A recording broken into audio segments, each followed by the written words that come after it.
Halo semuanya, kembali lagi bersama saya, Suhijra Widodo di channel Belajar Arsitektur.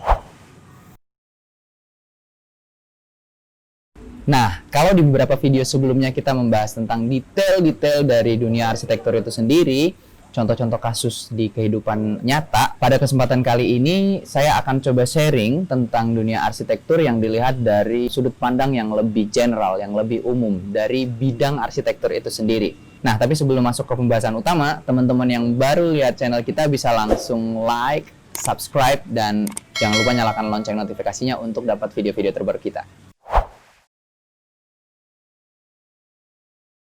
Umumnya, arsitek itu dianggap sebagai salah satu profesi yang cukup high class ya. Mungkin diibaratkan bahwa pasti penghasilannya banyak, ini pasti punya proyek-proyek besar, dan mereka ini hidupnya terjamin dan sebagainya. Tetapi perlu diklarifikasi bahwa sebenarnya ya itu sebenarnya sama saja. Setiap profesi itu punya kelebihannya masing-masing. Dan menurut saya kalau rezeki itu kan sudah diatur, sudah ada jatahnya masing-masing. Tinggal bagaimana kita mengolahnya, berusaha, dan sebagainya. Oke, tapi pada kesempatan ini kita bakal nggak terlalu fokus ke situ. Yang kita akan fokus adalah arsitektur dari segi keilmuannya.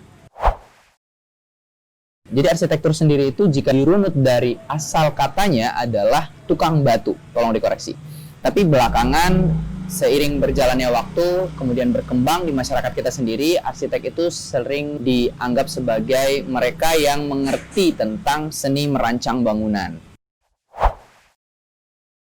Kenyataannya, bidang arsitektur itu sangat luas, teman-teman. Jadi punya kaitan yang banyak di semua bidang, dari ekonomi, sosial, kesehatan, dan sebagainya. Jadi kita punya relasi dengan bidang-bidang yang lain. Yang pertama adalah karena kita dituntut untuk bertemu banyak orang.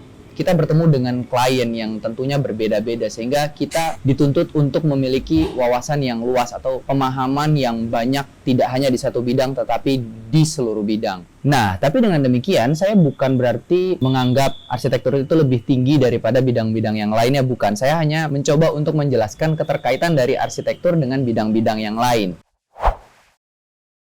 Salah satu contohnya adalah seniman. Nah, kita itu biasa diwajibkan untuk berkreasi lebih tinggi. Jadi arsitek juga harus punya sense yang hampir sama dengan seniman, karena mereka memiliki jiwa seni untuk merancang sesuatu atau untuk mendesain sesuatu, sehingga hampir wajib hukumnya bagi para arsitek untuk memiliki kreativitas yang tinggi.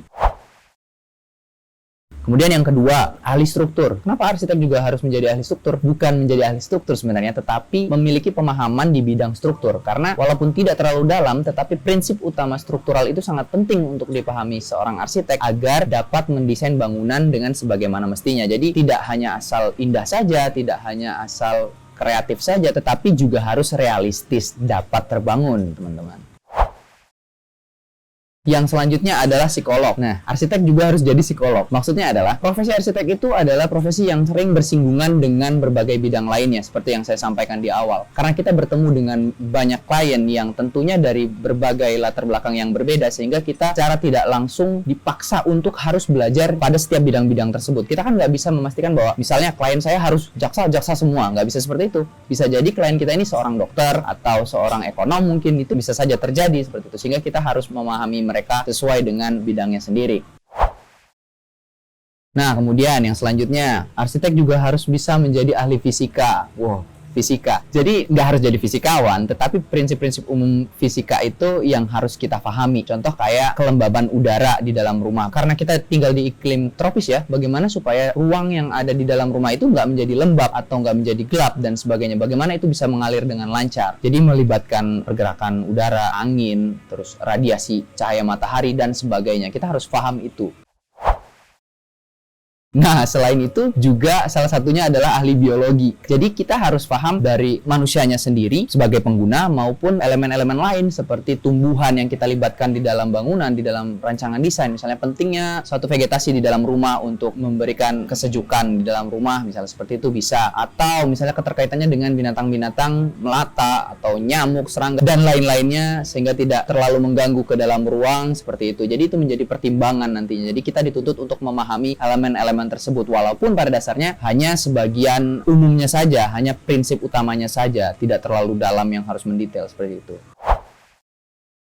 Nah, kemudian yang selanjutnya adalah sosiolog. Jadi, selain antar bangunan dengan penggunanya sendiri, penting juga bagi seorang arsitek untuk memahami lingkungan sekitar, hubungan ketika suatu bangunan, sampelnya rumah, ketika suatu rumah ingin dibangun di suatu lahan kosong yang tentunya mereka kan memiliki tetangga. Bagaimana dengan hadirnya rumah itu? Apakah rumah itu nanti menjadi terkesan angkuh, terlalu private dan sebagainya, ataukah justru malah membumi, jadi bisa punya relasi, punya keterkaitan, punya koneksi dengan lingkungan sekitarnya? Itu menjadi pertimbangan yang cukup penting juga dalam merancang. Ya, salah satunya juga misalnya menggunakan pagar, desain bangunan yang ada pagarnya. Jadi kalau misalnya kita menggunakan pagar-pagar solid, kan berarti bahwa penghuni rumah itu adalah yang tidak terlalu ingin bersosialisasi dengan lingkungan sekitar. Tapi ada juga yang mau menggunakan pagar-pagar rumahnya menggunakan vegetasi atau lebih yang bersifat transparan, sehingga itu mengesankan bahwa sang pemilik rumah masih mau membaur, atau kalau dalam bahasa Jawa itu serawung dengan masyarakat sekitar, seperti itu.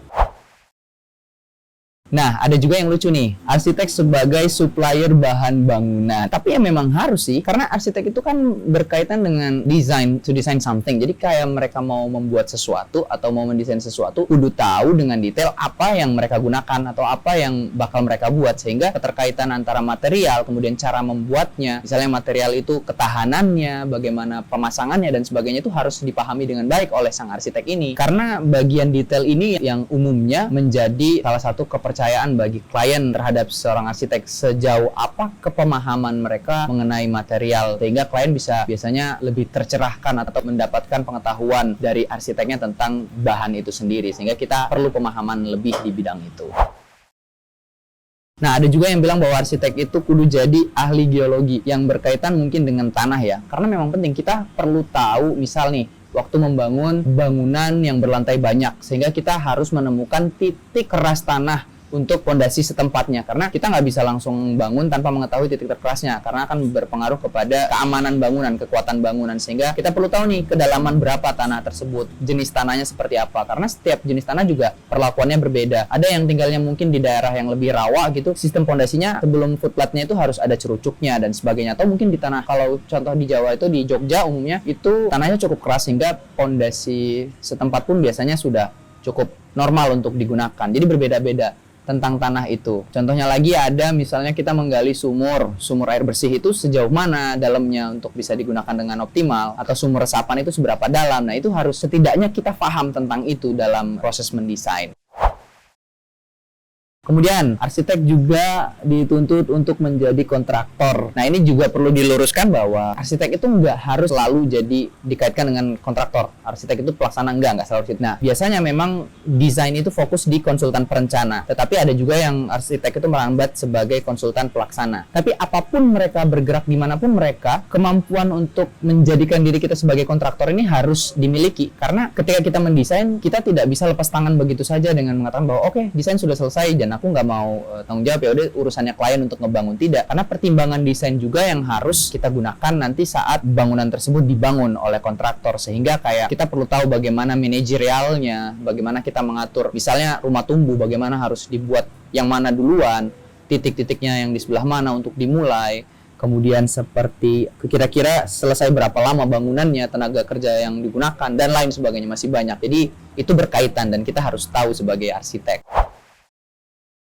Nah, yang terakhir adalah arsitek sebagai bisnismen. Tidak bisa dipungkiri memang, karena dunia arsitektur adalah dunia jasa, sehingga kita memiliki pasar, yang artinya adalah kita dituntut untuk meneruskan hidup atau bergantung kepada hal tersebut. Sehingga seorang arsitek itu harus mempunyai jiwa pebisnis yang kuat untuk dapat bertahan hidup. Nah, dan masih banyak lagi ahli-ahli lainnya yang saya rasa ditemukan dalam proses mendesain, sehingga sebagai seorang arsitek seharusnya kita bisa memahami beberapa bidang atau banyak bidang yang berkaitan dengan dunia arsitektur, dengan dunia desain, karena lingkup kita memang besar. Kita mendesain suatu ruang atau tempat tinggal, tempat orang beraktivitas, sehingga itu berkaitan dengan kehidupan. Jadi oleh karenanya kita memang dituntut untuk memahami seluruh bidang tersebut, walaupun hanya sebatas pemahaman atau konsep dasarnya saja. Tetapi memang tidak dipungkiri bahwa beberapa arsitek pun bisa jadi fokus di salah satu bidang yang saya sebutkan tadi. Contohnya mungkin ada arsitek yang memang mendalami bidang kesehatan, sehingga dia sering mendesain rumah sakit, seperti itu contohnya. Sekian pembahasan kita pada kesempatan kali ini. Tunggu kami di karya selanjutnya. Sampai jumpa.